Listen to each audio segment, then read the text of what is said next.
Hi guys, my name is Chandrasekhar Barola, and these are the modules of Information System Audit, which is a post-qualification course of Chartered Accountant made easy. The reason being that our study material of Chartered Accountant is not so lucid and understandable. So there are many concepts and there are many gaps. So to make it easier, these lecture sessions are over there. So my number is 9899123008. In case of any feedback, you can contact me, and you can contact me in and around Delhi for any kind of a professional help. So we were studying about networking. In networking, we studied why the networking is needed, and the basic reason where we are able to share the resources. Because if we create a network, we are able to share the resources. तो resources को share करने के लिए हम networking create करते हैं. Basically और भी कई और reason थे. Security एक reason थे. Server create हो जाता है, और server जो है कई लोगों को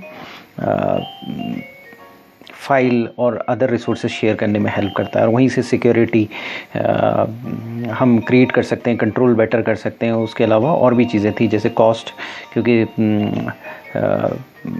एक नेटवर्क में कई कंप्यूटर्स को एक प्रिंटर दिया जा सकता है, तो वो शेयरिंग ऑफ रिसोर्सेज हो सकती है, और शेयरिंग ऑफ रिसोर्सेज के कारण कॉस्ट कम हो जाती है. और उसके बाद हमने पढ़ा था wide area network and local area network. उसके बीच में difference. Wide area local area network एक छोटे से एरिया में होता है, 200 मीटर 400 मीटर, और एक पर्टिकुलर जोग्राफिकल एरिया होना चाहिए. वाइड एरिया नेटवर्क ट्रांसेंडेंट करता है. इवन इंटरनेट जो है वो स्पेसिफिक टाइप है वाइड एरिया नेटवर्क का. उसके बाद हम थे सिंप्लेक्स, हाफ ड्यूप्लेक्स और full duplex communication.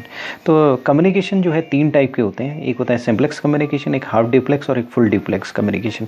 Simplex one way communication होता है, एक ही डायरेक्शन में ही कम्युनिकेशन होता है. जैसे फॉर एग्जांपल रेडियो को लें तो रेडियो ब्रॉडकास्टिंग है बेसिकली. टीवी को लें वो टेलीकास्टिंग है, 1 to many कम्युनिकेशन है, लेकिन वो एक ही डायरेक्शन में कम्युनिकेशन होता है. तो उसे सिंप्लेक्स टाइप ऑफ कम्युनिकेशन बोलते हैं. फिर होता है हाफ ड्यूप्लेक्स. हाफ ड्यूप्लेक्स में अगर आप वॉकी टॉकी को देखें तो वॉकी टॉकी में जब एक आदमी बात करता है तो दूसरा आदमी बात नहीं कर पाता है. फॉर एग्जांपल आपने मूवीज़ में देखा होगा, तो एक तरफ से एक आदमी कहता है कि hi I am Peter calling over and out, दूसरी तरफ से फिर दूसरा आदमी बात करता है. तो वॉकी टॉकी का कम्युनिकेशन जो है हाफ ड्यूप्लेक्स कम्युनिकेशन है. यानी ड्यूप्लेक्स मतलब दो तरफा, तो हाफ ड्यूप्लेक्स मतलब दो तरफा तो है लेकिन पूरी तरह से नहीं है, हाफ तरीके से. फ़ोन में जब बात करते हैं तो फुल ड्यूप्लेक्स हो जाता है. कम्युनिकेशन दोनों तरफ से हो सकता है एक ही टाइम में. तो अगर कम्युनिकेशन दोनों तरफ से एक तरफा होगा तो सिंप्लेक्स कम्युनिकेशन बोलते हैं. हाफ ड्यूप्लेक्स कम्युनिकेशन वो कम्युनिकेशन है जो बोथ डायरेक्शन होता है, लेकिन एक डायरेक्शन एक टाइम पर होता है. यानी कि एक डायरेक्शन एक ही टाइम पर होता है. और जैसे फॉर एग्जांपल अगर एक कंप्यूटर है, उसमें हाफ ड्यूप्लेक्स अगर कम्युनिकेशन बोलें तो हम ये बोल सकते हैं कि अगर एक कंप्यूटर सिग्नल भेज रहा है दूसरे कंप्यूटर को, तो दूसरा कंप्यूटर एक बार रिसीव करेगा और फिर उसके बाद अल्टरनेट करेगा. यानी उसी टाइम पर वो दूसरा कंप्यूटर कम्युनिकेशन नहीं कर सकता है. तो इसे हाफ ड्यूप्लेक्स कहते हैं. तो हाफ ड्यूप्लेक्स में एक आदमी बात कर रहा है, दूसरा आदमी बात नहीं कर रहा है, दूसरा बात कर रहा है तो पहला आदमी नहीं कर रहा है. लेकिन फुल ड्यूप्लेक्स में क्या होता है कि दोनों डायरेक्शन में कम्युनिकेशन साइमल्टेनियसली हो सकता है. जैसे फॉर एग्जांपल टेलीफोन है, उसमें दोनों डायरेक्शन में कम्युनिकेशन हो सकता है, और दोनों स्टेशंस जो हैं सिग्नल रिसीव कर सकते हैं और सेंड कर सकते हैं सेम टाइम में बेसिकली. तो टेलीफोन एक इम्पॉर्टेंट चीज़ है. अब ऐसा है कि जो डेटा ट्रांसमिशन है उसके कई मेथड्स हो सकते हैं. जैसे for example 2 methods data transmission के एसिंक्रोनस और सिंक्रोनस है. तो एसिंक्रोनस कम्युनिकेशन वो कम्युनिकेशन है जो बराबर नहीं होता है. जैसे फॉर एग्जांपल आप कभी YouTube में या किसी साइट में वीडियो अपलोड करने की कोशिश करें, तो वीडियो अपलोड करने की कोशिश करेंगे तो वो अपलोडिंग नहीं हो पाएगी. अपलोडिंग बहुत हल्की होगी, डाउनलोडिंग स्पीड बहुत ज़्यादा होती है. तो चूँकि हमारे जो इंटरनेट है उसमें डाउनलोडिंग स्पीड ज़्यादा होती है, अपलोडिंग स्पीड बहुत कम होती है. वो असिंक्रोनस मोड है. असिंक्रोनस मतलब जो दोनों तरफ से बराबर नहीं है। तो डेटा ट्रांसमिशन दो टाइप का होता है, असिंक्रोनस और सिंक्रोनस। तो asynchronous transmission for example computer जो है ये उनसे करता है जो डिसिमिलर डिवाइसेस से करता है, जो डिवाइसेस ऐसे डिवाइस जिनकी स्पीड जो है डिसिमिलर हो। यानी कि अगर आपका कंप्यूटर बहुत फास्ट स्पीड में काम करता है, लेकिन आपके जो प्रिंटर है, मॉडेम है, फैक्स मशीन से वो हल्के स्पीड में काम करते हैं, तो यहाँ पर असिंक्रोनस कम्युनिकेशन होगा। ये कम्युनिकेशन जनरली डिफरेंट डिवाइसेस में होता है, डिवाइसेस और डिसिमिलर स्पीड में होता है। डिफरेंट डिवाइसेस हैं तो उनकी स्पीड भी अलग होगी। लेकिन अगर दो कंप्यूटर के बीच में कम्युनिकेशन है तो जनरली सिंक्रोनस कम्युनिकेशन होता है। तो असिंक्रोनस ट्रांसमिशन, डेटा ट्रांसमिशन को देखते हैं। Asynchronous data transmission printer, modem और फैक्स के बीच में होता है। इसे स्टार्ट स्टॉप कम्युनिकेशन भी कहते हैं, यानी स्टार्ट स्टॉप बिट्स की वजह से स्टार्ट स्टॉप कम्युनिकेशन भी बोलते हैं। असिंक्रोनस ट्रांसमिशन जो है कंप्यूटर डिसिमिलर स्पीड्स के इंस्ट्रूमेंट से कम्युनिकेट करने के लिए करता है। जैसे फॉर एग्जांपल अगर इसी की वजह से ये कनेक्टिविटी प्रोवाइड करता है प्रिंटर, मॉडेम, फैक्स या इन सब चीज़ों को, इस तरह के इंस्ट्रूमेंट्स को प्रोवाइड करता है।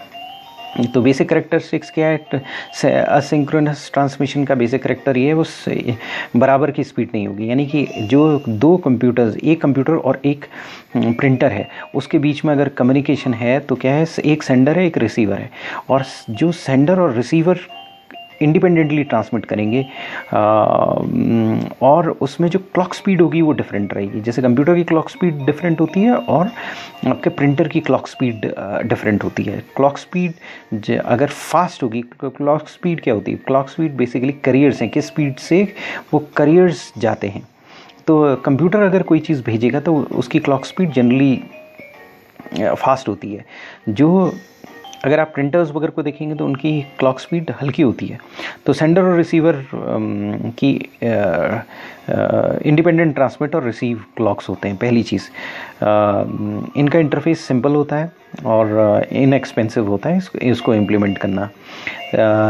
इसके अलावा क्या है कि इनमें डेटा जो ट्रांसमिशन स्पीड होती है वो बहुत हल्की होती है, क्योंकि एक तरह से क्या है कि एक कंप्यूटर अगर तेज़ी से भेजेगा, प्रिंटर बहुत हल्के से रिसीव करेगा, तो स्पीड, हल्की स्पीड में उसे रिसीव करेगा। तो कंप्यूटर को भी स्पीड अपनी स्पूलिंग करनी पड़ेगी या स्पीड अपनी कम करनी पड़ेगी, क्योंकि अगर ज़्यादा कंप्यूटर प्रिंट कमांड देने लगेगा तो प्रॉब्लम क्रिएट हो जाएगी। अगर कंप्यूटर प्रिंट कमांड देता है और कंप्यूटर जो है 150 प्रिंट, 300 प्रिंट के कमांड कुछ ही सेकंड्स में दे सकता है, लेकिन उसको फैक्स मशीन में जाने में या फिर आपके प्रिंटर में जाने में काफ़ी टाइम लगता है। तो इस डिफरेंस ऑफ स्पीड को ब्रिज करने के लिए हम स्पूलिंग का मेथड यूज़ करते हैं। लेकिन ऐसा होता है कि क्योंकि डिसिमिलर स्पीड है तो method of communication asynchronous transmission कहेंगे। जो मेथड्स ऑफ डेटा ट्रांसमिशन हो गए यहाँ पर एसिंक्रोनस हो जाएगा, और यहाँ पर क्या है कि स्पीड कम होगी। फाइनली जो स्पीड होगी, क्योंकि एक थ्रूपुट आ गया, एक जगह पर कहीं पर रुकावट आ गई, तो इसलिए स्पीड अल्टीमेटली जो स्पीड हो जाएगी वो कम हो जाएगी। और फिर उसमें क्या होता है कि स्टार्ट और स्टॉप बिट्स की ज़रूरत होती है जो बाइट टाइमिंग प्रोवाइड करते हैं, और इसमें पैरिटी चेक का यूज़ किया जाता है। मतलब करेक्ट रिसेप्शन है कि नहीं है, इसको वैलिडेट करने के लिए पैरिटी चेक यूज़ किया जाएगा। अब आता है सिंक्रोनस ट्रांसमिशन। सिंक्रोनस ट्रांसमिशन में क्लॉक जो होती है सिंक्रोनाइज्ड होती है। रिसीवर की क्लॉक और सेंडर की क्लॉक या ट्रांसमीटर की क्लॉक जो होती है वो सिंक्रोनाइज्ड होती है। यहाँ पर कोई स्टार्ट स्टॉप बिट्स नहीं होते हैं, और यहाँ पर डेटा स्पीड हायर होती है। ये कॉम्प्लेक्स इंटरफेस होता है, हाई डेटा रेट्स होते हैं, और ये कंप्यूटर के बीच में होता है स्पेसिफिक एप्लीकेशंस के लिए। अगर दो कंप्यूटर में अगर आप कोई एक कंप्यूटर दूसरे कंप्यूटर से कम्युनिकेट कर रहा है तो उसमें सिंक्रोनस ट्रांसमिशन होगा डेटा का। लेकिन अगर एक जगह प्रिंटर फैक्स है जहाँ पर जिसकी स्पीड काफ़ी कम होती है तो वहाँ पर असिंक्रोनस ट्रांसमिशन होगा। फॉर एक जो एग्ज़ाम्पल है इसका, आप ये देख सकते हैं कि अगर आप कोई मूवी डाउनलोड कर रहे हैं मूवी इंटरनेट से तो जल्दी डाउनलोड होगी, लेकिन अपलोड करेंगे तो हल्के होती है, क्योंकि वहाँ पर भी असिंक्रोनस चैनल जो है असिंक्रोनस है। यानी कि जो अपलोड करने की स्पीड होगी वो कम दी गई है, डाउनलोड की स्पीड हायर दी गई है। तो ये दो टाइप के डेटा कम्युनिकेशन होते हैं, असिंक्रोनस और सिंक्रोनस। और ये इसलिए इम्पॉर्टेंट है क्योंकि finally data transmission, data packets को सिंक्रोनाइज़ करना पड़ता है, क्योंकि अगर दो डेटा पैकेट हैं, अगर दो अलग इंस्ट्रूमेंट्स हैं और डेटा स्पीड वो अलग अलग तरीके से हैंडल कर सकते हैं, तो उनके डेटा कम्युनिकेशन को सिंक्रोनाइज़ करना पड़ेगा और आपको कहीं ना कहीं वो डेटा पैकेट इंटरम में रखने पड़ेंगे। तो असिंक्रोनस ट्रांसमिशन और सिंक्रोनस ट्रांसमिशन के बीच में ये डिफरेंस है। उसके बाद हमारी स्टडी में वर्क स्टेशन और सर्वर के बारे में दिया गया है। सर्वर और वर्क स्टेशन के बारे में दिया गया, जिसमें वर्क स्टेशन में मैंने पहले ही पिछले ही उसमें बता दिया है, मॉड्यूल क्लासेस वगैरह में बता दिया है। वर्क स्टेशन क्या होता है? वर्क स्टेशन बेसिकली एक कंप्यूटर होता है और जिसे हम सर्वर से लिंक कर देते हैं। तो बिना अगर सर्वर नहीं होगा तो वर्क स्टेशन नहीं होगा, अगर सर्वर होगा तो वर्क स्टेशन होगा।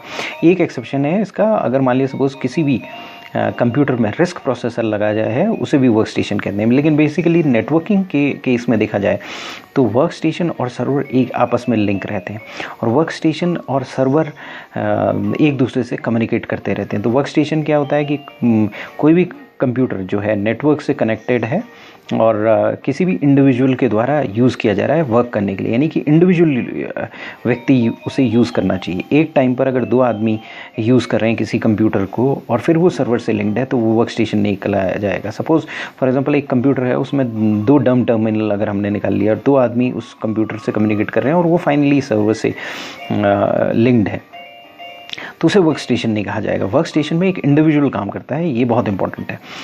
और एक और चीज़ है वर्क स्टेशन और क्लाइंट। क्लाइंट कोई भी चीज़, कोई भी नेटवर्क एंटिटी है, यानी नेटवर्क की कोई भी एंटिटी है जो रिसोर्स मंगाती है वो नेटवर्क से, तो जो भी रिसोर्स रिक्वेस्ट करेगी वो उसको आप क्लाइंट कह सकते हैं।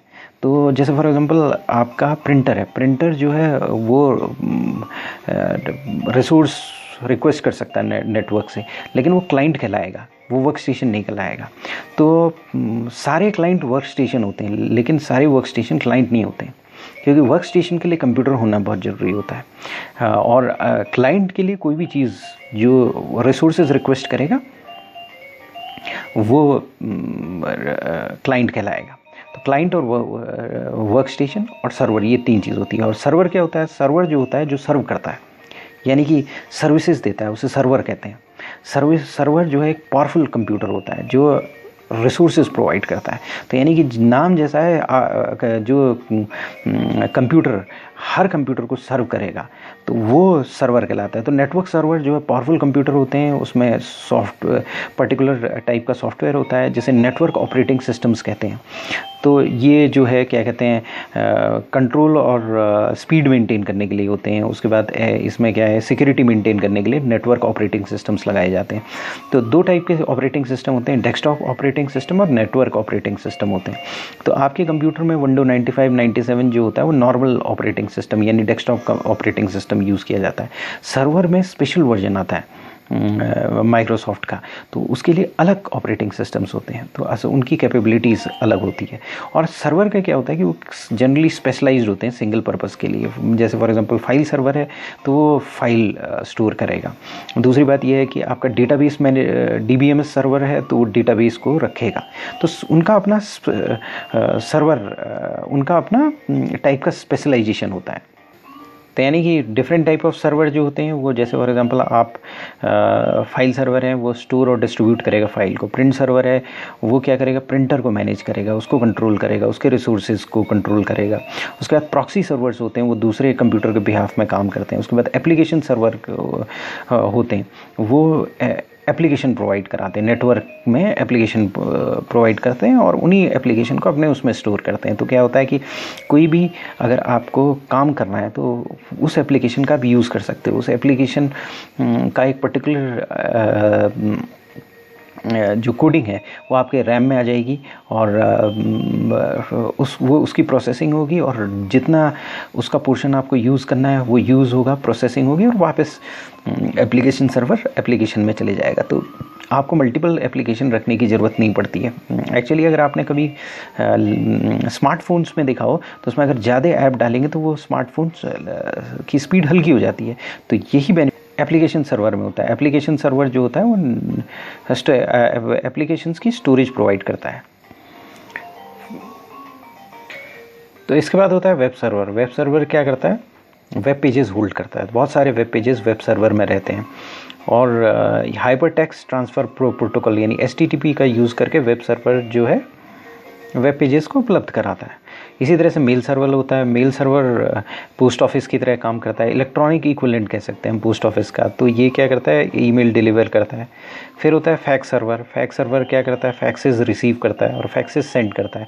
सारे के सारे नेटवर्क के लिए बिना पेपर का यूज़ किए हुए फैक्स भेजता है। इसी तरह से रिमोट एक्सेस सर्वर होता है। रिमोट एक्सेस सर्वर क्या करता है, रिमोट यूज़र को सर्विस प्रोवाइड करता है। तो रिमोट एक्सेस सर्वर में क्या होगा, एक मॉडेम लगा होगा। मॉडेम क्या करेगा, कंटिन्यूसली इनबाउंड रिक्वेस्ट देखेगा, चेक करेगा और उसको जो रिमोट में यूज़र्स होते हैं उनको सर्विस प्रोवाइड करेगा। यानी कि अगर कोई आदमी हेड ऑफिस दिल्ली में है, कोई आदमी किसी अंडमान में है, तो वहाँ से अगर वो कनेक्ट करने की कोशिश करता है इंटरनेट वगैरह का यूज़ करके, और तो आपके सर्वर में आता है रिमोट एक्सेस सर्वर में, तो वहाँ पर एक मॉडेम लगा होगा जो जिसके अंदर कनेक्शन जिससे रिसोर्सेज की रिक्वेस्ट ऑथराइजेशन का चेक के बाद, ऑथेंटिकेशन वैलिडेशन चेक के बाद, ऑथेंटिकेशन आइडेंटिफिकेशन चेक के बाद, ऑथराइजेशन चेक के बाद वो रिसोर्सेज प्रोवाइड करेगा। उसके बाद टेलीफोनी सर्वर होता है। टेलीफोनी सर्वर आपका स्मार्ट आंसरिंग मशीन यूज़ करती है, कॉल राउटिंग फंक्शंस करता है। इसके बाद डेटाबेस सर्वर होता है, इसमें डेटाबेस रखा होता है। तो डिफरेंट टाइप ऑफ सर्वर्स हैं, उनका अपना स्पेशलाइजेशन है। जो सर्वर है वो उस तरह का काम कर रहा है। फाइल सर्वर फाइल दे रहा है, प्रिंट सर्वर प्रिंट को प्रिंटर को अगर को मैनेज कर रहा है, प्रॉक्सी सर्वर किसी के प्रॉक्सी के रूप में काम कर रहा है, एप्लीकेशन सर्वर एप्लीकेशन सारी मैनेज कर रहा है, वेब सर्वर जो है वेब पेजेस होल्ड कर रहा है और फिर उसे दे रहा है, मेल सर्वर जो है वो इलेक्ट्रॉनिक पोस्ट ऑफिस का काम कर रहा है और मेल्स को डिस्ट्रीब्यूट कर रहा है, फैक्स सर्वर जो है फैक्स के रिलेटेड चीज़ें कर रहा है, इनकमिंग फैक्स देख रहा है, आउटगोइंग फैक्स डायरेक्टली भेज दे रहा है बिना पेजेस के, रिमोट एक्सेस सर्वर रिमोट में बैठे बंदे को एक्सेस दे रहा है। इसी तरह से टेलीफोनी सर्वर है वो स्मार्ट आंसरिंग मशीन के रूप में काम कर रहा है। डेटाबेस सर्वर जो है हमने पहले डेटाबेस मैनेजमेंट सिस्टम में भी पढ़ा था, वो डेटाबेस को मैनेज कर रहा है। तो हर सर्वर स्पेशलाइजेशन है, वो नेटवर्क ऑपरेटिंग सिस्टम NOS का यूज़ करते हैं जो सर्वर्स हैं, लेकिन कुछ चीज़ें उसमें एसेंशियल है, सारी चीज़ों में एक कॉमन है। तो सबसे पहले एक तो ये है कि हार्डवेयर और सॉफ्टवेयर होना चाहिए डेटा इंटीग्रिटी के लिए, जैसे कि बैकअप कर सकें। हार्डवेयर और सॉफ्टवेयर किसी भी डेटा वगैरह को बैकअप कर सकें, डेटा इंटीग्रिटी रख सकें, ये इंपॉर्टेंट चीज़ है सर्वर में। सर्वर्स में चेक्स वगैरह लगाने पड़ेंगे, तो स्पेसिफिक सॉफ्टवेयर होने चाहिए, स्पेसिफिक हार्डवेयर होने चाहिए।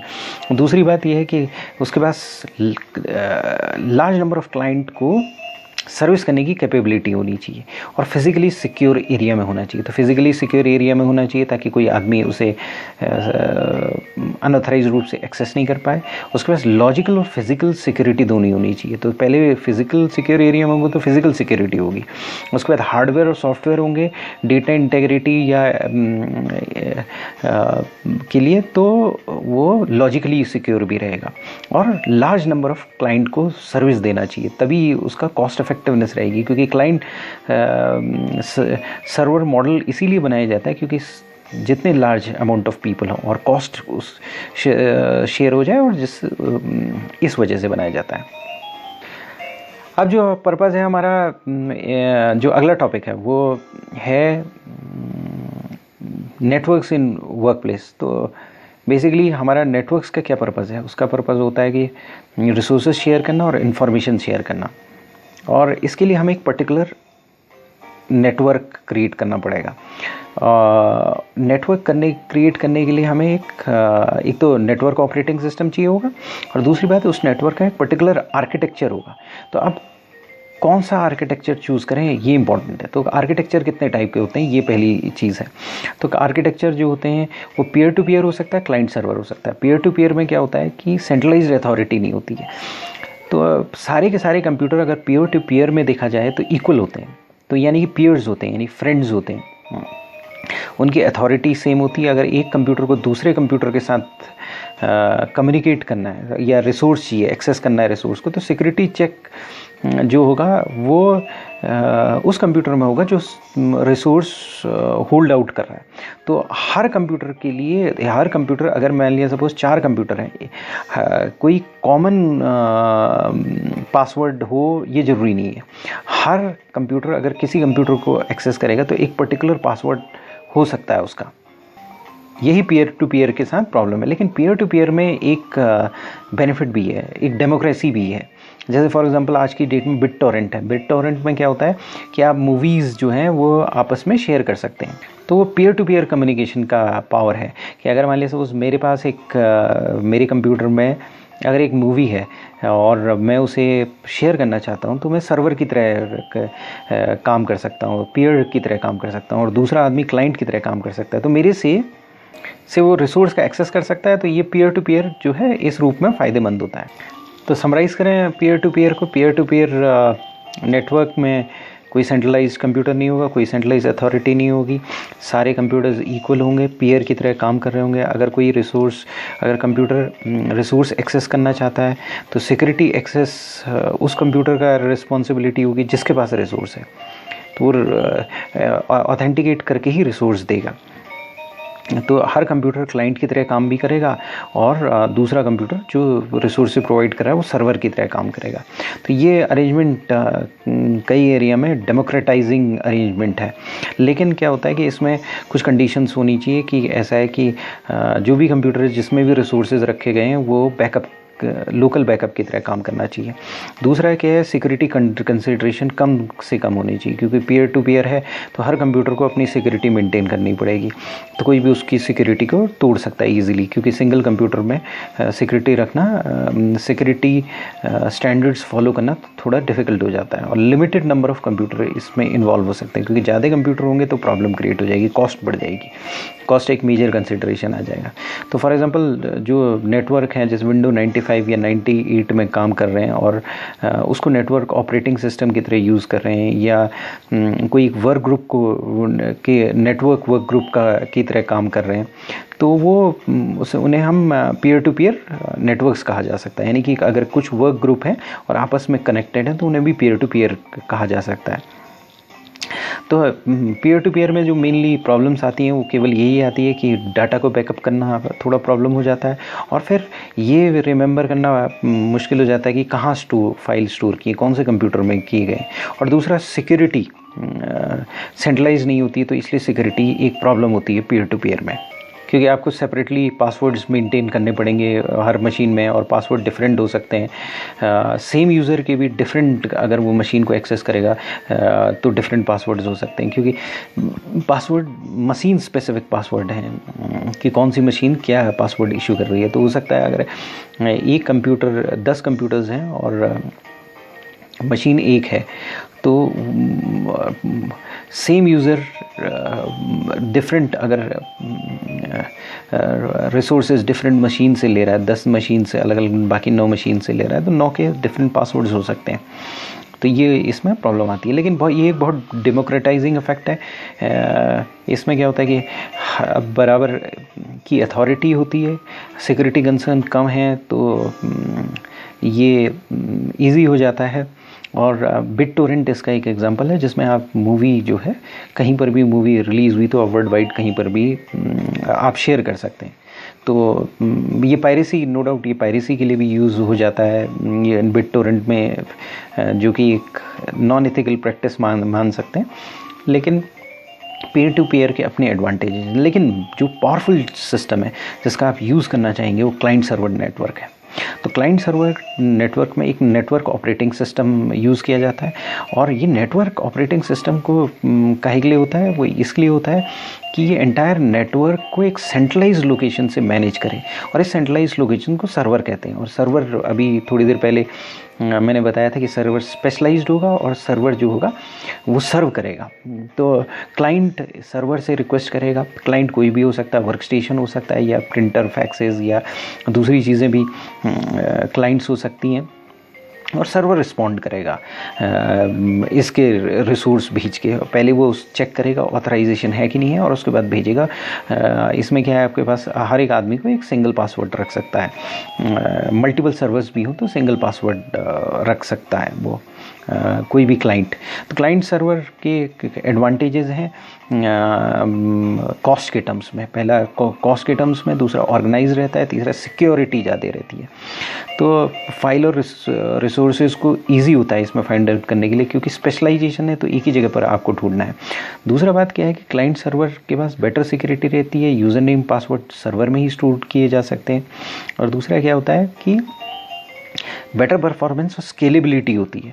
तो उसमें क्या होता है कि कई बार क्या है, क्लाइंट सर्वर नेटवर्क में आप देखोगे थाउजेंड्स ऑफ वर्क स्टेशन हो, 10,000 वर्क स्टेशन हो सकते हैं, लेकिन पीयर टू पीयर में ये होना पॉसिबल नहीं है, क्योंकि इतने कंप्यूटर का आप कहाँ से ट्रैक रखोगे। तो पीयर टू पीयर जो है उसमें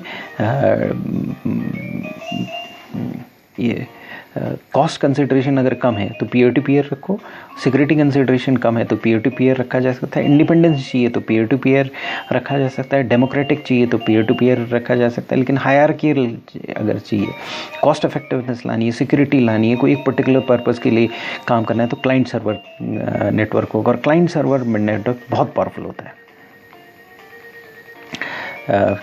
So this was the end of this session. In case of any feedback, you can contact me at 9899 123 008. Thanks.